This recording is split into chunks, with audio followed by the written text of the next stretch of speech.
Welcome to Scientific Death. In 1977, high-volume plastics manufacturing relied on a highly effective chemical co-catalyst called triethylaluminum, or TEAL. To produce the polypropylene used in modern consumer goods, plants had to manage thousands of gallons of this volatile liquid. TEAL is so reactive that it cannot safely exist in the natural atmosphere. To prevent a disaster, facility engineers had to ensure the chemical remained entirely isolated from ambient air and moisture at every stage of the process. Inside the plant, TEAL was sealed within heavy carbon steel feed tanks and compressed beneath an inert nitrogen blanket. This nitrogen provided the 800 psi of force required to drive the catalyst through the plant's high-volume injection lines. High-volume polypropylene synthesis requires precise flow rates that can only be achieved by overcoming the significant back pressure of the reactor. This makes the 800 psi more than a design choice. It is a calculated necessity that also creates a massive stored energy hazard. During a standard batch transfer cycle, a technician noticed a sluggish feed line connected to a primary injection pump. To clear the sluggish obstruction, he reached out and attempted to operate a manual sampling valve on the stainless steel manifold. Unknown to the team, a mechanical packing seal inside the valve seat had deteriorated due to chemical swelling. The barrier designed to contain 800 psi of liquid was already failing. The moment the valve stem was turned, the high pressure blew the seal out, spraying a pressurized mist of liquid TEAL directly into ambient air. We have to freeze time here. To understand how this liquid leak becomes a supersonic jet flame, we must analyze the specific physics occurring in this suspended microsecond. The technician has initiated a chemical chain reaction governed by physical laws that operate far faster than human reflexes. The first factor is organometallic pyrophoricity. TEAL is held together by aluminum-carbon covalent bonds that are inherently unstable. These bonds are so weak they don't need a spark. Atmospheric oxygen triggers a violent separation. Escaping at 800 psi fractures the liquid into microscopic droplets. This exponentially increases surface area, dropping activation energy to zero, instantly creating an aerosol fuel-air explosion. The ensuing combustion energetics are extreme.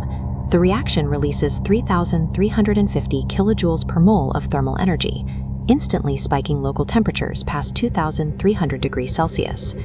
As the fire builds, it synthesizes a white-hot, abrasive cloud of aluminum oxide smoke. While the unstable chemistry provided the ignition, the 800 psi atomization is what weaponized the liquid into a localized bomb. Unpausing time, these microscopic reactions unify into a supersonic jet flame that strikes the technician directly in the upper body.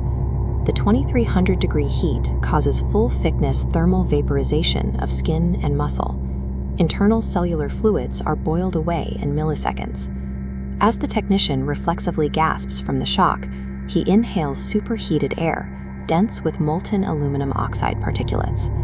This molten ceramic coats the trachea and the alveoli, inflicting immediate thermal burns that destroy the blood-air barrier. This widespread tissue destruction triggers severe neurogenic and hypovolemic shock, causing a total cardiovascular collapse.